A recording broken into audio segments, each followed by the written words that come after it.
Hi, this is Bob Scully, and welcome to another edition of the World Show, Entrepreneurs the Fiera Series. The other day, I was in a parking lot here in suburban Toronto, and there was an electric car in the lot charging the building. Huh? You mean, Bob, the building was charging the car? No, I don't. The wire was running from the electric car to a pod connected to the building, but it was flowing in the other direction. The car was charging the building. Just one of the innovative things being done at PowerStream, a utility that is far from the staid-old utilities of yesteryear, a utility run in a very dynamic, innovative way by our guest, Brian Bentz. So dynamic, in fact, he's envisioning the future of energy a few steps ahead of the rest of us, and you listen to him and think, hey, this is a future IPO on the NYSE. Here's Brian Bentz. Brian Bentz, PowerStream is one of the interesting players playing the game in a different way, I would say, in the energy sector. And we'll explore that in a minute, but first, what does it do? Well, it is a company that distributes electricity to consumers just north of Toronto. So we are what we call a local distribution company. We take power from the grid that generates electricity either from nuclear plants, hydroelectric plants, fossil fuel plants. That power is wheeled through the transmission grid and then into local communities to our distribution system, and we deliver the power right to the meter base, to the homes and businesses for about 400,000 customers, about 1 million people just north of Toronto. But you are anything but an old-fashioned utility. That's what interested me, and I read the research. You're doing things in a different way. We are. So what we've seen is a real dynamic sort of transformation of the sector. It kind of evolved, I would say, in the last 5 to 10 years. We've been in a fairly static industry for almost a century, going back to the times of, in our province, Adam Beck. And the industry was really based on supply side. So we had, we were blessed with hydroelectric capacity at the turn of the last century. We harnessed that hydroelectric capacity, and we've changed the grid. We've added to the grid in terms of the supply with fossil fuels, coal, gas, other things in the 40s and 50s, nuclear plants in the 70s and 80s. But we never really changed sort of the supply side element of the how electricity is generated and delivered to homes. In the last 5 to 10 years, that's all started to change. We've really started to see what we call the integration of power networks with data and communication networks. And this is really causing something we see as a social energy network. Much like the social network changed the way people communicate and the way they interact, which has changed the world. We think that this social energy network will change the way people value and use energy. So we want to adapt our business model to let that happen, allow that to happen, to really empower consumers. In the past, we talked a lot at the turn of the last century. There was a lot of talk about power for the people. And now, in this day and age, it's come to power by the people. People will be able to produce, use, and manage their electricity in a very different way in the next 5 to 10 years than they have for the last century. So we want to be enablers of that. We want that change to happen. And so I think it's a very exciting time for our sector, very transformational time, lots of opportunities, lots of challenges, but we're ready for it. And you want to change really the business model and then maybe export it and have it in other geographies. What's fascinating, though, is you're starting from a base that is traditional. When you read the ownership structure, it's 3 municipalities, 3 towns north of Toronto, very forward-thinking towns, but still, they think in their terms, right? They have to supply the citizens with electricity. You want to stay with that, but make it different. We do. And I don't think we're necessarily unique in that regard. When I look south of the border, there's a lot of change happening there as well. You look at New York State, for example. They've got REV, reforming the energy vision. They're really redefining themselves in that state what utilities should look like. They're asking them to be more like system operators, market makers, and in the hub of sort of this new energy market. In California, they're looking at the California Public Utilities Commission is mandating zero net energy. So they're asking homes and businesses to produce as much electricity as they consume in a year. That has massive ramifications for a utility operator. You think about it. Our job is to actually deliver electricity through the lines to the home. And now you're saying the consumer is actually going to produce that electricity. But with solar on the roof, or? It could be solar on the roof. It could be natural gas generators. It could be combined heat and power, which is electricity produced by natural gas that also provides heating and cooling in buildings. It could be wind turbines. There's a whole host of energy solutions that really are available for consumers, that packaging it and getting the technology to enable it is really the key to making this new system work, this new paradigm work. And are you getting feedback when you explain this to the citizenry, which is often cantankerous in so many areas involving their daily life? What's your feedback? I think we're ready to have a breakthrough in terms of how the consumers are reacting to the traditional grid. They're sensing that there is innovation happening. You look at the electric vehicle, for example. Tesla just introduced their Powerwall, which is a 10 kilowatt hour battery that can be accompanied with a solar panel. And it allows consumers to use electricity more efficiently. You can charge up that battery in the evening when rates are, say in our jurisdiction, 6 cents a kilowatt hour, and you can discharge the battery when rates are higher, say in our case, 16 cents a kilowatt hour. So there's a business case to be made there. Because of the intermittency of solar panel only produces electricity when the sun's shining on it. The battery takes that intermittency out. So it's finding the right sort of cocktail mix of technology and different types of storage devices and different types of electricity generation devices to give consumers that choice. They're also seeing rising prices on the grid. And that's because of the cost to build new infrastructure is becoming more and more expensive. It's harder to build. It's harder to get rights of way. There's a lot of environmental issues associated with it. There's reliability issues associated with it. Remember, Superstorm Sandy hit the eastern seaboard in the U.S., took out 8 million customers. So people are saying, if I have that generation behind the meter, I have more reliable power. And if it's more economic and more efficient, show me how to do it. Now, it's emerging, it's evolving, but we've got a lot of things working for us. The economics of these sort of off-grid solutions are moving in the right direction, whereas the economics of the grid price is ever increasing. And I get the feeling the grid is not your friend that much, and I guess you'd want to arrive at a world where if we had some more of these terrible blackouts, people could survive them individually. It's like having a generator in your basement. Yes, yes. Our view, there's been a lot of discussion in the utility world now about what they call, sounds pretty bleak, a death spiral in the actual utility sector. And the death spiral is a concept that says that as consumers start to produce more of their own energy, as they start to take advantage of more energy efficiency initiatives and demand response type things, the throughput of the grid will become smaller and smaller. We'll be delivering fewer kilowatt hours to the home. As we deliver fewer kilowatt hours to the home, the cost of the infrastructure doesn't change. So the cost to deliver that unit of energy goes up. That forces more people to go off the grid, and it becomes a spiral effect. And that the utility could be very vulnerable as a result of these forces.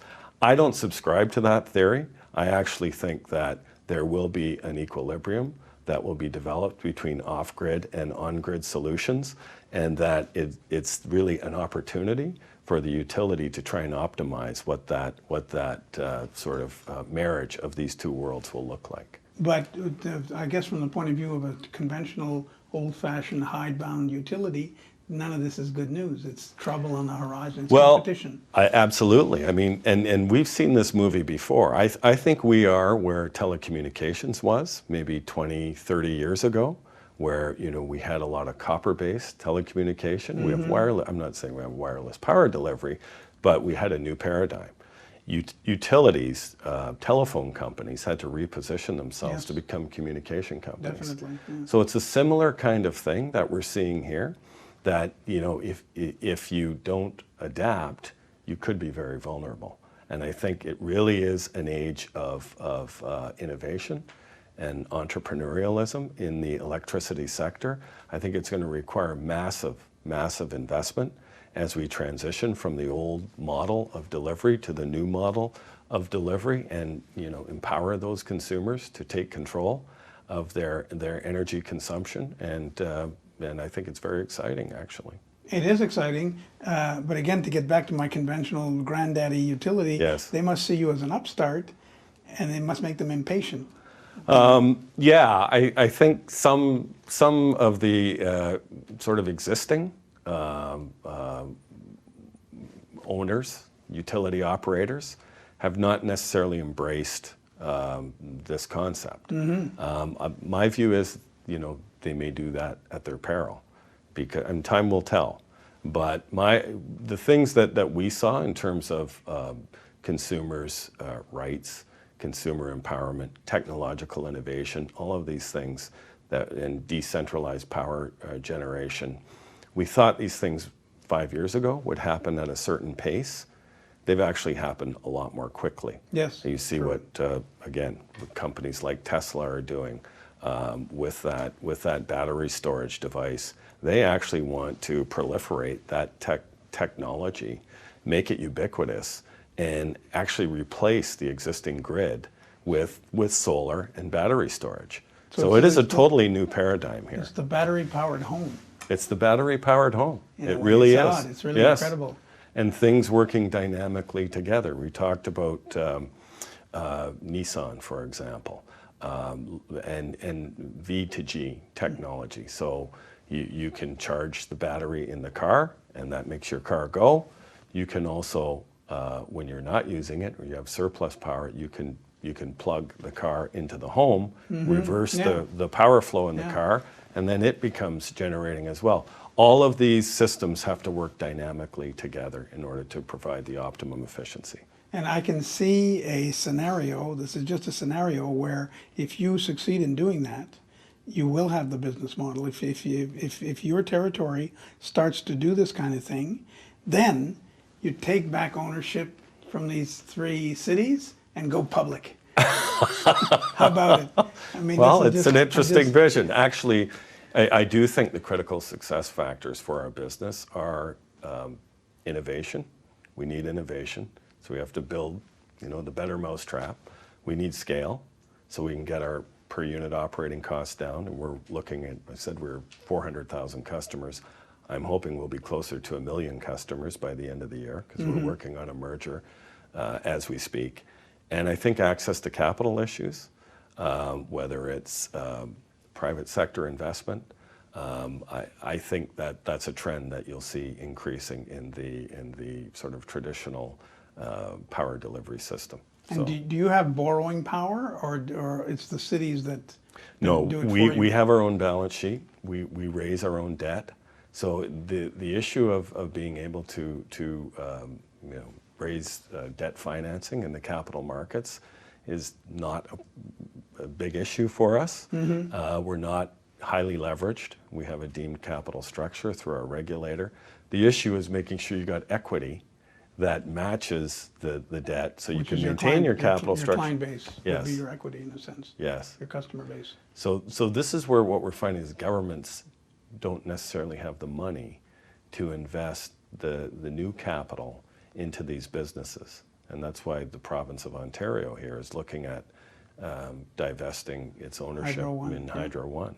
But I can imagine these, I don't know these 3 mayors, I don't know who, well, I didn't know one of them long ago. But Yes. you're like the resident genius, or the kid in the basement with the chemistry set, coming around always with a new idea. How do they receive that? Politicians are always very nervous and cautious. We've been very lucky. We've been extremely fortunate. I mean, we've got some I think, really, really sharp owners here who understand, they understand the local community. at the grassroots level, but they also understand the business side of it. And they realize that in order for the company to grow, in order to build smart communities, in order to be economically competitive on the energy side, we have to reinvent ourselves. We have to redefine what utilities look like. And they've embraced that and they've supported it. And I'm very thankful that they have, because I think it's a great opportunity for us. And what's your prediction, and we're talking now about when we think of the battery-powered home, let's say, that's electricity that's been transformed usually from something else, from hydro, from gas, it can even be from solar and wind and so on. Yes. And we see all those right now as competitors that complement each other. But what's your prediction? The general thrust seems to be the dirtier ones will leave, and yet coal's not leaving anytime soon, and it's the dirtiest of all. Wind and solar are seen as not very economical for now. What's your personal prediction? Well, I think that because of the infrastructure costs in terms of delivery, that I think each of those energy forms will find its own sort of niche. But I think over time, I think that those renewable type sources of energy, as their price point comes down, as we place more emphasis on reducing greenhouse gas emissions, those kinds of things, these forms of energy will become more economically competitive and will have the proper environmental footprint. It won't happen necessarily today, but it will happen over time. The other one is natural gas, because natural gas prices have been low for some time, although it tends to be a little more volatile. But relatively speaking, natural gas can be competitive in a sort of behind the meter combined heat and power type setting. Those I think are the fuel sources. In the end, I feel that rooftop solar has a pretty solid future. There will be technologies that will make the price go down. Yes, the price has come down dramatically in the last 5-10 years. Do we have grid parity? In some jurisdictions we do. It's a function of the solar hours that we have. It's a function of the grid price, the relative grid price. So in jurisdictions where you have a high grid price, you already have some grid parity. There are some that have it now, actually. Without it's subsidies in the money. and so on. Yeah, and you got to be careful how you compare different forms of energy, because when we look at generation, we have baseload generation. These are the plants that run 24 hours a day, 7 days a week, 365 days a year. They have what we call 100% capacity factor. The intermediate ones don't. They only run maybe 50% of the time. The peaking ones will only run 20% of the time. So you have to compare apples to apples in terms of how we slice how the power is produced, the cost of producing the power. And if you're getting close to that individual house as consumer and producer of electricity, if that's your model, I guess the wind turbine doesn't really fit in the backyard. I mean, solar goes better on a roof than a turbine in the backyard. Pretty much. And turbines seem to generate more animosity than solar. Am I right?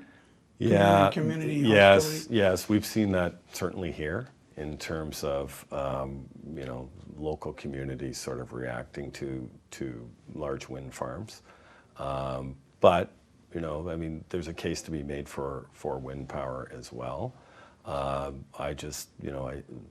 like the simplicity of the solar and the fact that it's sort of to a certain extent. Yeah, it's individualized. It's scalable. It really is scalable. And we've had in an energy series that we did last year, we had environmentalists saying, bring back nuclear. We've been too quick to eliminate it. When you look at the deaths and the accidents, even all the scenarios, the pessimistic scenarios, it's still safer, cleaner, less trouble, and less expensive than almost anything else. Is that view going to take hold, do you think? I think we're going to start looking at the more decentralized model. I think that the large, at least in our jurisdiction, we can look at expanding capacity, maybe adding a reactor or two at existing nuclear plants. But I think the day of greenfield nuclear plants is going to be a difficult sell. It's just, capital cost is high, the delivery cost is high. It is once it's operating, you've got its operating cost per kilowatt hour is low. So that's, you know, it has that. It runs reliably and it runs flat out at a high capacity factor. But when you take everything else into account, the high capital costs, you know, the nuclear waste sort of question. And the fear factor. And the fear factor post-Fukushima is still in people's minds. I think it's the trend is toward more decentralized than centralized power systems. And PowerStream, because it is such an innovative company, and you are talking about an acquisition, there's nothing stopping you. I mean, there's a lot of deregulation going on. There's nothing stopping you from expanding and acquiring more and more and more along these new models. No, in fact, you know, PowerStream was born of a series of mergers and acquisitions. So we are the product of 11 utilities now. We want that to keep growing. We think that the core competency of bringing utilities together and driving an innovative culture, and you know, we always say together we're better, together we're stronger, because we take the best of each of these incumbent organizations and try to create a new organization that can embrace this new future. And you know, we want to continue to build on that model. Well, Brian Bentz, I wish it upon you. And if you're ever up there at the New York Stock Exchange ringing that bell for your first issue, I want you to invite me. Thank you so much. Well, thanks. It was talking fun. to you, Bob.